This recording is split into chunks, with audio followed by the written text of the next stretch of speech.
Salut tout le monde, j'espère que vous allez bien. C'est votre bon vieux Sunijin qui est là pour proposer le Wrestling News d'aujourd'hui avec des informations sur le main event qui a eu lieu à Hell in a Cell, notamment Shane et celui qui a donc coûté le match à Shane McMahon. Et on terminera avec Samoa Joe. On va commencer déjà avec bien sûr ce qui s'est passé à Hell in a Cell et forcément comme je l'ai dit, le main event. Shane McMahon faisait donc face à Kevin Owens dans un Hell in a Cell Full Count Anywhere match. Alors avant de parler de celui bien sûr qui a coûté le match à notre cher Shane McMahon, alors une information rapide sur Shane, ses spots assez extrêmes ne seraient pas du goût des lutteurs de la WWE.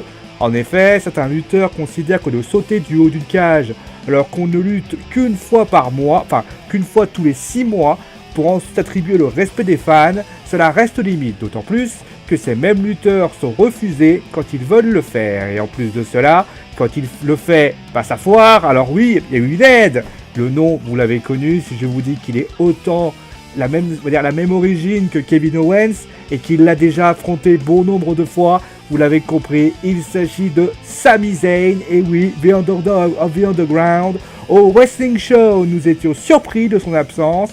Eh bien, vous avez donc compris, puisque Kevin Owens a vu l'aide de son meilleur ennemi, devenu sans doute son meilleur ami, Sami Zayn, qu'il a tiré alors que Shane tombait tel un bolide du haut de la cage. Alors, mais vous vois venir, pourquoi Sami Zayn a-t-il réagi ainsi? Eh bien, la raison serait que, en tant que face, Sami n'arrive pas à percer et qu'on aimerait constituer un clan anti-autorité, anti-Shane, plutôt dire, avec les deux qui défieraient donc Shane McMahon, s'il est remis, et AJ Styles, qui défendrait donc, son patron. D'ailleurs, si Shane ne serait pas remis, on parle d'un retour de la team Y2AJ, Chris Jericho ayant fini sa tournée avec Fozzy. Et maintenant, on va terminer avec un lutteur qui a disparu.